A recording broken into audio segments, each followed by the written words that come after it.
Hidden civilizations. Imagine walking over an entirely ordinary hill, watching your step, when a strange stone in the grass catches your eye. You bend down and brush away the soil with your hand, still unaware that beneath you lies a structure capable of turning the entire history of humanity upside down. Or picture something else. Workers are digging an ordinary drainage ditch when they suddenly strike an enormous bronze face. Its eyes jut forward, and its features seem to come from another world, resembling nothing familiar. Beneath it lie more masks, gold, and a bronze tree as tall as a two-story house. Around 3,000 years ago, someone deliberately smashed, burned, and buried all of it. And strangest of all, the ancient chronicles seem to say nothing. Not one word about this civilization. Good evening, guardians of sleep. Remember to subscribe to the channel so you do not miss fascinating videos that make it easier to drift off. Tonight we will travel to places where forgotten cities lie beneath sand, jungle, volcanic ash, and perfectly ordinary fields. Some vanished for several centuries, others for almost 12,000 years. We will see artificial islands in the middle of the Pacific, built from multi-ton basalt columns. We will visit a city where people used sewers and private bathrooms 4,500 years ago, although archaeologists have found neither a royal palace, a gigantic temple, nor traces of a large army. Then we will descend beneath the scorching sands of the Sahara, where an ancient people dug hundreds of kilometers of tunnels and managed to build a true state in a land where rain is almost unheard of. After that, we will pass beneath the dense green canopy of the Amazon, where lasers have only recently revealed roads, plazas, pyramids, and thousands of structures concealed by the forest for centuries. And closer to the end, we will climb to the summit of a Turkish hill. There, hunters and gatherers built an enormous stone complex long before the first known cities, metal, pottery, and even agriculture. The discovery left historians at a loss. What if everything began not with fields and villages? What if sacred places came first, and people began gathering around them afterward? But let us not get ahead of ourselves. Make yourself comfortable. Dim the lights. Close your eyes and simply let the voice carry you across the millennia. There is no need to hurry tonight. We will move calmly from one civilization to another, listening to the stories of people whose names disappeared long ago, while their cities, temples, and strange, beautiful inventions still lie beneath the ground. And who knows? Perhaps at this very moment, somewhere in a desert, beneath a forested hill, or on the ocean floor, another forgotten city is waiting for its time to come. A city that will once again force us to reconsider everything we thought we knew about the past. Welcome to the Sleep Territory channel. Fall asleep with us, and wake up a little wiser. Our journey through the most mysterious and forgotten civilizations begins right now. In 1986, two workers in China's Sichuan province were digging a drainage ditch when they struck something metallic. They pulled it from the mud and found a bronze face more than a meter wide. Its ears projected sideways like wings. Its eyes sat on stalks, extending about 10 centimeters from their sockets, and the expression on that face resembled nothing they had ever seen. More objects lay beneath it, dozens of masks, bronze trees more than 4 meters tall, with golden fruit hanging from their branches. A standing figure nearly 3 meters high, the tallest bronze statue ever found from the ancient world. Around 3,000 years ago, someone deliberately buried all of these objects in sacrificial pits. And this is the detail that truly catches hold of you. Chinese historical texts say nothing about this culture, nothing at all. Not a single character about a civilization whose bronze work rivaled that of the masters of ancient Greece or Egypt.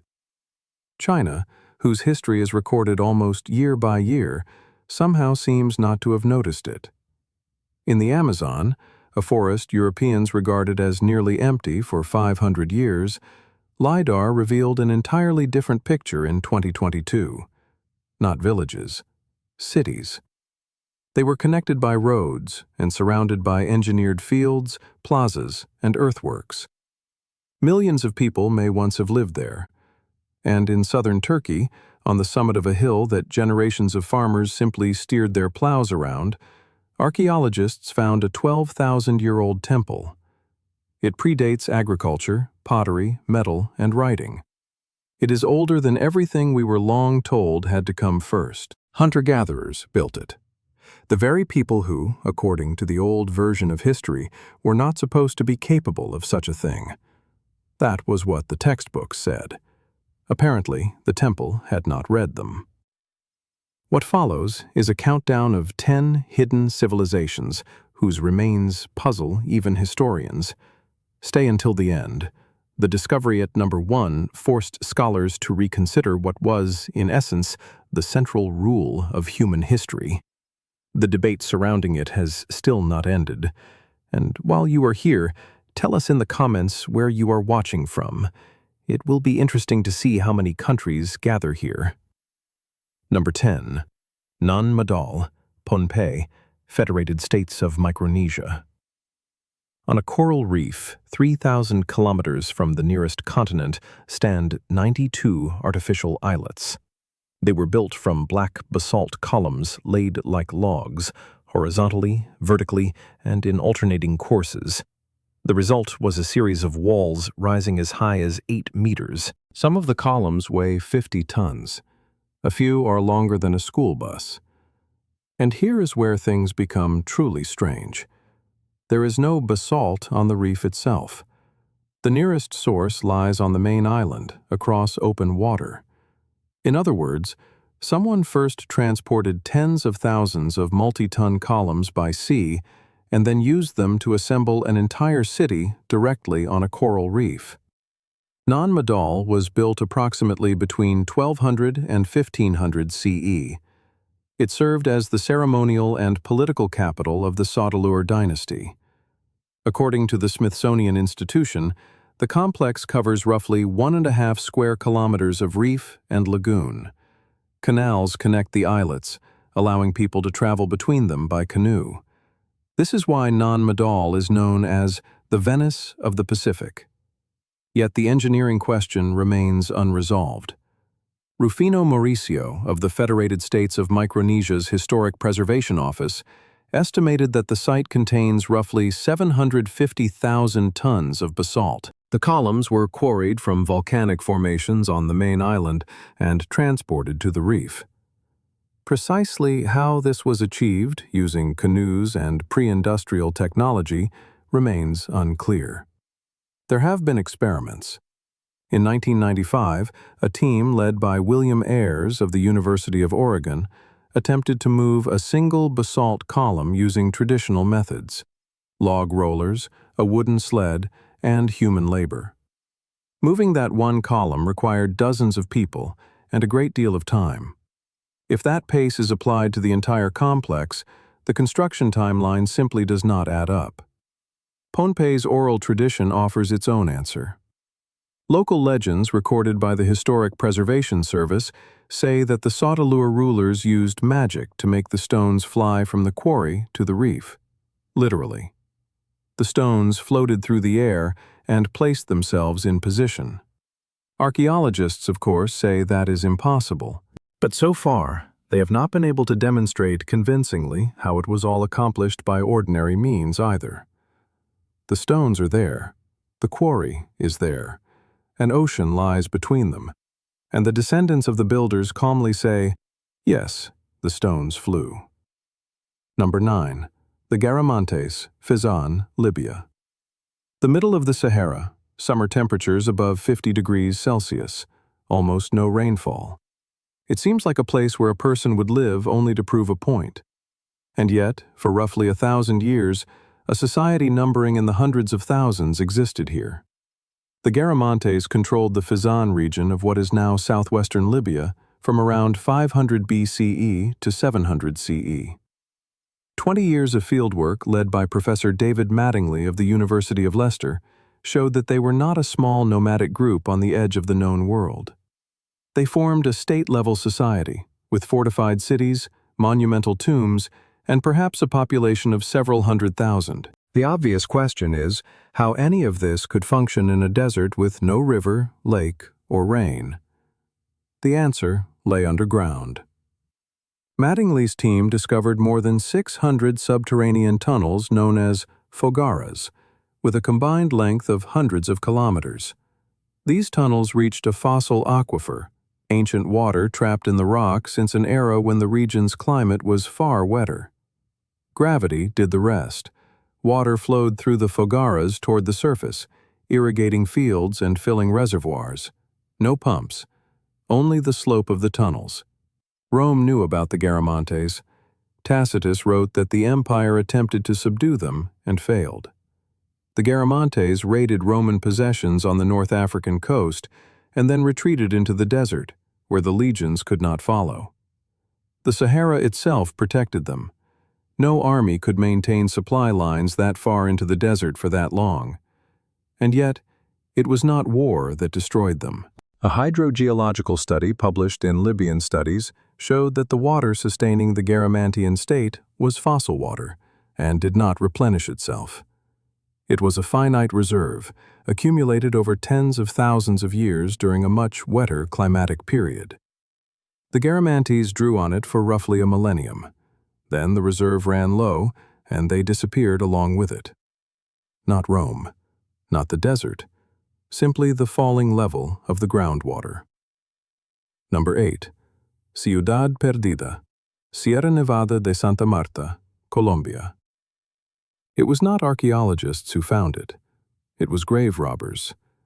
In 1972, a group of Colombian antiquities hunters pushing through the jungle on the northern slopes of the Sierra Nevada de Santa Marta came upon a stone staircase. It climbed for more than 1,000 steps and led them to a city. At an elevation of roughly 900 meters, 169 stone terraces had been cut into the mountainside. There were plazas, paths, retaining walls, and a settlement covering about 13 hectares. The forest canopy was so dense that even aerial surveys had failed to reveal the city. The looters called the place El Infierno Verde, the Green Hell, and remained silent for several years while quietly selling gold figurines and ceramics on the black market. The Colombian Institute of Anthropology and History did not learn of the city until 1976. The reason was almost comical. So many gold objects from the Tairona culture suddenly appeared on the antiquities market that the authorities were able to trace them back to the Sierra Nevada. Archaeologists determined that the Tairona built Ciudad Perdida around 800 CE, roughly 650 years before Machu Picchu. Estimates suggest that between 2,000 and 8,000 people lived there. The city served as the political and manufacturing center of a network comprising more than 200 mountain settlements. The Tairona effectively reshaped the mountain itself. Colombia's geological survey established that the terraces were not merely cleared areas, but engineered platforms with drainage systems that prevented the steep slopes from sliding and eroding. Stone channels directed water along carefully chosen routes. The design worked. The terraces have survived for more than 1,000 years in a region receiving over 2,000 millimeters of rain annually. Even today, reaching Ciudad Perdida is difficult. It requires a 4 to 6 day trek through the jungle. There is no road and no helipad. Only about 15,000 tourists make it there each year, a tiny number compared with the millions who visit Machu Picchu. The Kogi and Wiwa, descendants of the Tairona, still live in the Sierra Nevada and regard themselves as guardians of the city. In conversations with National Geographic, Kogi leaders put it plainly: the city was never lost. They simply allowed the forest to cover it. Machu Picchu receives crowds. Ciudad Perdida receives silence. Number 7. The Shimao Civilization, Shaanxi Province, China. In 2011, archaeologists surveying a hilltop in northern Shaanxi, near the border with Inner Mongolia, encountered a stone wall. They followed it, and it continued for kilometers. Behind the wall stood a city. At its center rose a stepped stone pyramid reaching approximately 70 meters above the plain, and almost no one had known that any of it was there. A study published in Antiquity by Li Jian of Sun Yat-sen University and researchers from the Shaanxi Provincial Institute of Archaeology identified Shimao as a fortified city covering roughly 4 square kilometers and occupied from about 2300 to 1800 BCE. In other words, it existed during the age of Egypt's Old Kingdom and the first cities of Mesopotamia. The Shimao Pyramid was not a tomb. On its upper terraces, archaeologists found remains of palaces, craft production, and a water supply system. This was a center of power. And yes, the area of its base is larger than that of the Great Pyramid of Giza. But something entirely different awaited archaeologists at the Eastern Gate. In pits beneath the stone walls, and even built directly into them, they found around 70 human skulls. Bioarchaeological analysis showed that most belonged to young women. Isotope analysis of their teeth indicates that they grew up in another region and were probably captives. The skulls were deliberately deposited during construction as foundation sacrifices. The wall was literally raised over the heads of women brought there to be killed. Among the jade objects were eye-shaped ornaments set into the pyramid walls. They stared outward.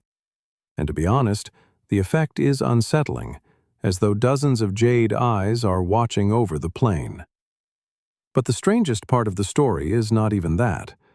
China's earliest dynastic chronicles appeared roughly 500 years after Shimao was abandoned. By the time the Chinese began writing down their history, the city had already fallen out of memory. A pyramid with a base larger than Giza, jade eyes, 70 skulls inside the walls. Then 4,000 years of silence, not a single mention. Number 6. Akrotiri, Santorini, Greece. Around 1600 BCE, an eruption occurred on the island of Thera in the Aegean Sea that is estimated to have been roughly 4 times more powerful than Krakatoa. According to the Hellenic Center for Marine Research, the eruption column rose approximately 36 kilometers into the atmosphere. The explosion destroyed the center of the island and created the caldera that forms Santorini's harbor today. A tsunami struck the shores of the eastern Mediterranean, while volcanic ash buried the island's southern coast beneath a layer as much as 40 meters deep. The city lay underneath it. Excavations at Akrotiri, begun in 1967 by the Greek archaeologist Spiridon Marinatos, revealed a Minoan settlement often compared with Pompeii, although it is 15 centuries older. Houses survived to a height of 2 or 3 stories. The streets remained in place. Drains and private toilets connected to sewers beneath the roads were superior to almost anything Europe would see again before the Roman era, more than 1,000 years later. And then, of course, there are the frescoes. The ash preserved them as though the paint had dried yesterday. Flying swallows, young boxers wearing gloves, fishermen carrying strings of fish, a fleet in the harbor, and dolphins. Art historian Livia Morgan of King's College London described the frescoes of Akrotiri as the most complete surviving record of everyday Bronze Age life in the Aegean world. But one detail in the excavations keeps catching the attention. Not a single body was found. No skeletons, no human remains. Marinatos wrote about this, and every later excavation season confirmed the same thing. In Pompeii, people did not have time to escape. Everyone left Akrotiri. More than that, people had already begun partially dismantling the city before the eruption. Doors had been removed from their hinges, and some portable valuables were gone. The inhabitants apparently understood that something was very wrong. They gathered their belongings, took their dead, removed their doors, and sailed away in ships like those they had painted on their own walls. Where they went has remained unknown for 36 centuries. If you are still watching, subscribe to the channel, and tell us in the comments which of these civilizations you found hardest to believe. The top 5 are still ahead, And from here, everything becomes even stranger. Number 5. Mohenjo-Daro, Sindh, Pakistan. Everyone knows about the pharaohs. The kings of Mesopotamia are familiar too. But ask a historian who ruled the Indus Valley civilization, and you will not receive a clear answer. Mohenjo-Daro is roughly 4,500 years old. In the 1920s, British archaeologist John Marshall was excavating Buddhist ruins when he unexpectedly uncovered a city planned with almost unsettling precision.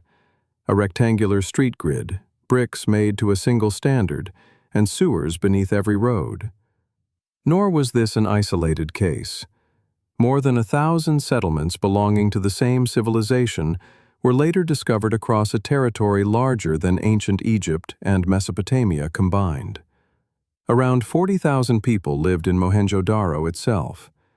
The Archaeological Survey of India and the University of Pennsylvania Museum studied a public pool large enough for dozens of bathers. Its bitumen waterproofing worked remarkably well. Individual homes had wells and bathrooms, all connected to covered sewers beneath the streets. The Indian subcontinent would not see urban sanitation of this kind again until the modern era. And then there were the bricks. They were standardized throughout the civilization. The Harappa Archaeological Research Project found that even at sites separated by 1,000 kilometers, the same proportions were maintained for centuries, 1 to 2 to 4 in height, width, and length. And now comes the strange part. The very strange part. After decades of excavation at hundreds of Indus Valley sites, archaeologists have found no palace, temple, throne room, or colossal statue of a ruler. There are no depictions of warfare, no large stores of weapons, and no mass graves. Millions of people, a civilization larger than Egypt and more urbanized than Mesopotamia, unified engineering standards maintained across 1,000 kilometers, and silence about who was in charge of it all. Jonathan Mark Knoyer of the University of Wisconsin-Madison, who has studied the Indus Valley for more than 40 years, calls this one of archaeology's greatest unresolved mysteries. The system appears to have functioned without a centralized autocrat. How common standards were maintained across such a vast territory without a visible state apparatus remains unknown. No king, no temple, no army, no war. And yet there was a city of 40,000 people, household plumbing, identical bricks, and a system of government unlike anything else in the ancient world. We have been excavating it for a century and still cannot properly describe how it worked. Whatever its structure was, it functioned for around 700 years, longer than many empires ruled by kings. Number 4. Urban Amazonia, Brazil, Bolivia, and Ecuador.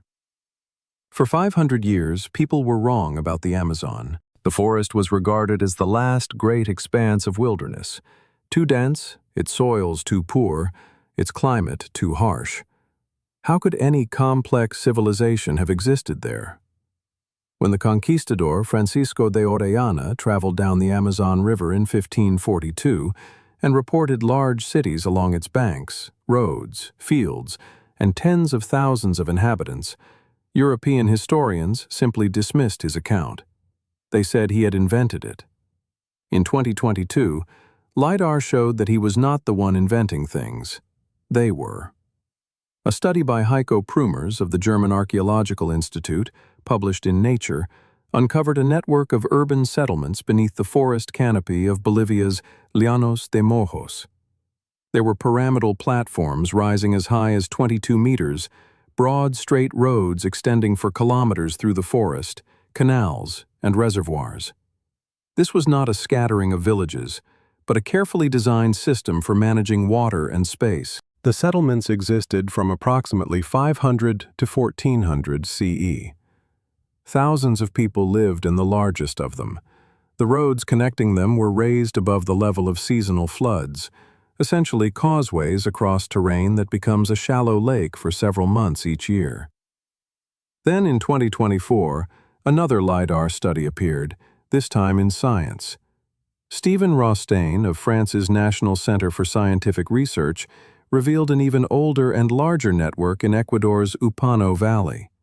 It dates from approximately 500 BCE to 600 CE.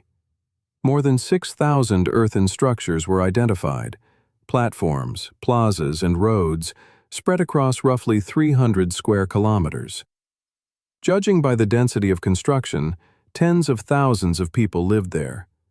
The discovery shook archaeologists, to put it mildly. The Amazon had not been empty. People lived in it, reshaped it, and managed it.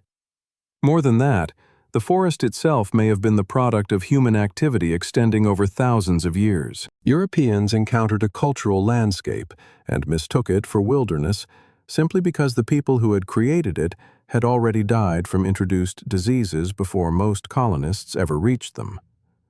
And that may be the most powerful part of the story. It was not that the jungle obstructed civilization. No, the jungle was part of the civilization. People shaped the forest for millennia. Then smallpox and measles traveled along trade routes ahead of the colonizers, killing the people who maintained this world. Trees swallowed the cities, and when Europeans arrived later, they looked around and concluded that no one had ever lived there. Number 3. Sanxingdui, Guanghan, Sichuan, China. The discovery was made not by archaeologists, but by 2 brick factory workers. In 1986, at a construction site near Guanghan, they encountered 2 rectangular pits packed with objects unlike anything known from 3,000 years of Chinese archaeology. Bronze masks with angular faces and bulging eyes, gilded staffs, jade blades, and a bronze tree more than 4 meters tall, with birds perched on its branches and flowers and fruit made from gold foil. The Sanxingdui Museum dates these pits to roughly 1200 to 1000 BCE, the period of the late Shang dynasty. But the objects do not resemble Shang artifacts at all. Their aesthetic seems foreign, almost intrusive. Faces and masks of this kind appear nowhere else in the traditions of Chinese art. On the largest mask, the eyes extend outward on cylindrical stalks, an image without parallel anywhere in East Asian archaeology. Then the story became even more interesting. In 2020 and 2021, 6 additional sacrificial pits were excavated. Xinhua and the Chinese Academy of Social Sciences reported more than 13,000 new finds. Among them were a gold mask weighing about 280 grams that had covered the face of a bronze head, an elaborate bronze altar, and fragments of silk, the oldest silk objects ever found in southwestern China. Before burial, all of these objects were burned and broken, apparently deliberately and ritually. Bronze vessels were smashed, masks were bent, and gold was folded. Everything was then placed in pits together with elephant tusks, more than 100 in some pits, exposed to high temperatures and covered with earth. But the central mystery is not even the objects themselves. It is the silence. Texts from the Shang and Zhou periods describe kingdoms, wars, alliances, and tribute. The Chinese world of that era is not documented completely, but it is documented. Yet, as Lothar von Falkenhausen of the University of California, Los Angeles has noted, no known text from the period mentions a civilization of bronze casters in the Sichuan Basin. This is no minor detail. The scale and sophistication of production at Sanxingdui would have been impossible without organized mining, foundries, and an entire class of skilled artisans. Someone, of course, had to feed those artisans, which implies agricultural surpluses. The metallurgy also departs from the familiar pattern. The composition of the alloys differs from those used in the central Shang territories. This does not look like imitation, but like a technology developing along a separate path. And here is the most compelling detail of all. For centuries, this civilization existed within one of the best documented cultural worlds of antiquity. It cast bronze at a level rivaling the finest artisans on earth, burned its own masterpieces, and buried them alongside hundreds of elephant tusks. Yet Chinese chroniclers, who recorded nearly everything, did not leave a single word about it. Today, these masks stand in a museum. Their eyes still project from the bronze, as though they are waiting for someone, at last, to explain where they came from. Number 2. Joya de Serén, La Libertad Department, El Salvador, June 1976. In the Zapotitan Valley, a bulldozer was clearing a site for a government grain silo when it struck something unusual beneath the topsoil. The driver climbed down to look and saw plastered earthen walls. Work stopped immediately, and specialists were called in. Archaeologist Payson Pace Sheets of the University of Colorado Boulder realized that the bulldozer had broken into a Maya village buried beneath 14 layers of volcanic ash. Joya de Serén is often called the Pompeii of the Americas. The comparison is understandable, but it misses the point slightly. Pompeii preserved a wealthy Roman city, elite houses, and grand architecture. Serén preserved something far rarer, an ordinary rural Maya village, the lives of common people, and one particular day around 600 CE, when everything suddenly stopped. Radiocarbon analysis links the disaster to the eruption of the Loma Caldera volcano around 600 CE.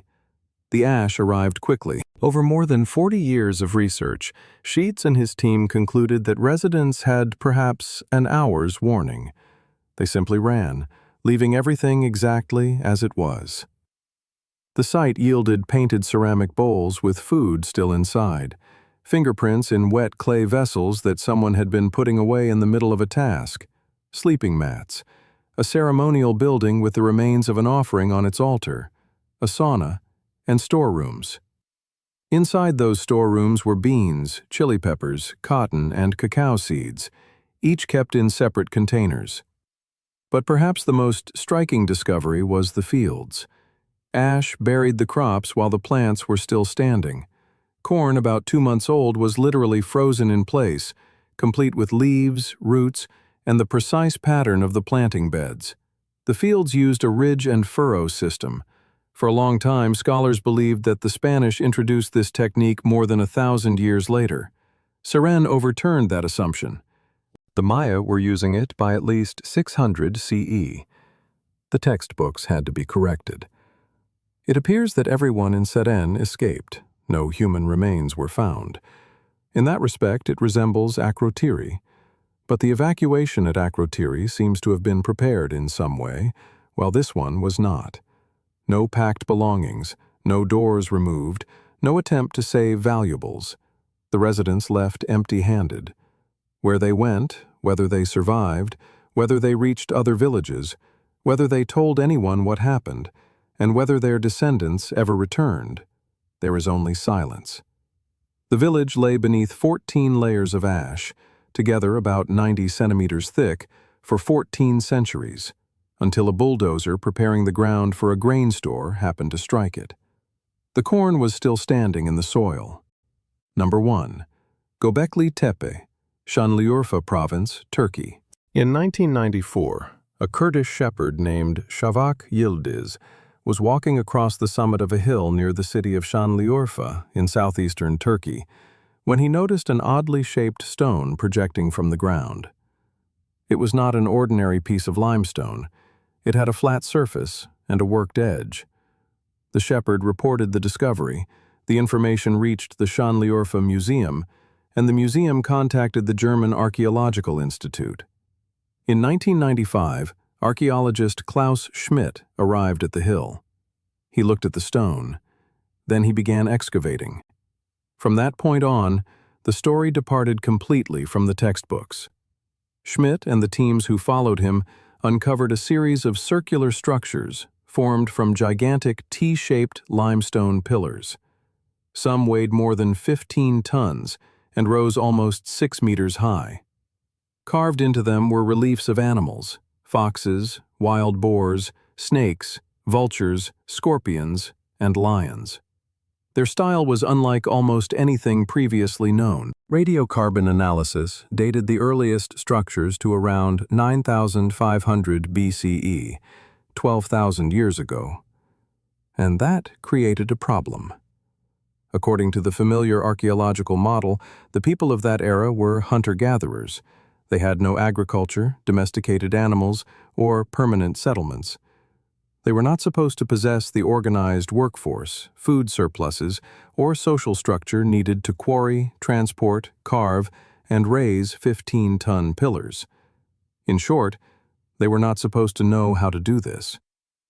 The general model seemed straightforward. First agriculture, then surplus food, then permanent settlements, followed by social complexity and organized labor. And only somewhere near the end came temples and religion as features of an advanced society. Göbekli Tepe breaks that sequence. In Schmidt's work, published before his death in 2014, there were no clear signs of permanent habitation on the hill itself. No houses, storage facilities, or collection of farming tools. The builders therefore appeared to be hunter-gatherers who came here, worked, and then left. That suggested that a sacred place may have come first, with settled life and agriculture following later. It is a bold idea, certainly, but not one that can easily be dismissed. Perhaps civilization did not create religion. Perhaps it was the other way around. Archaeologists naturally disagreed. A 2011 review in Current Anthropology brought together the main objections.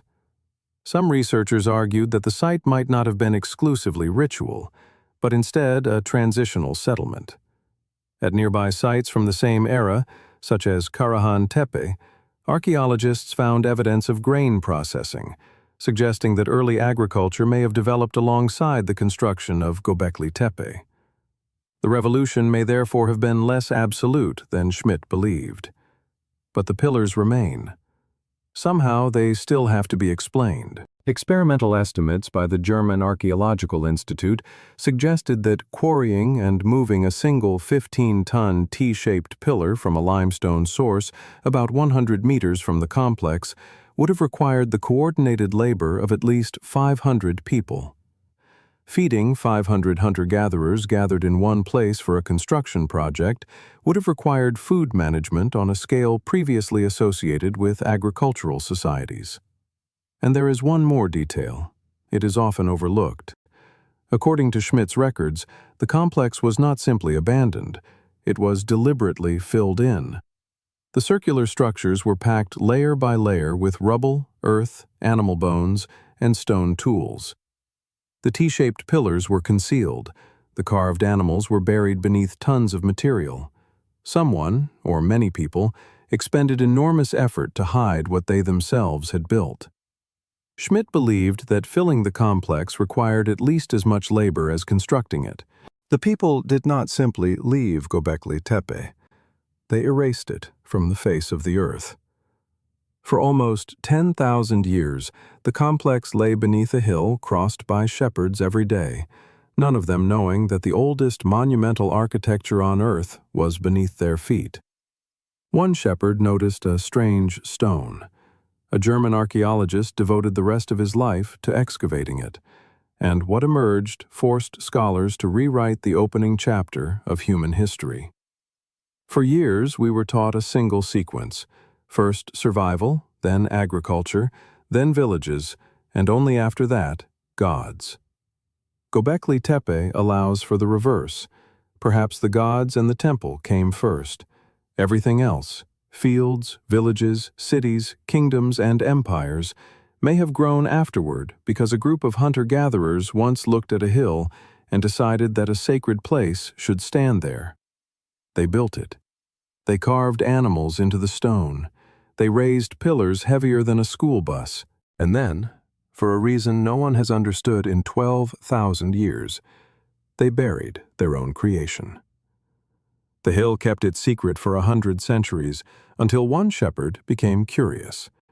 Now the pillars bearing foxes, vultures, and scorpions stand beneath the open sky once again, for the first time since the end of the Ice Age, and look out at a world that never knew they existed. 10 civilizations.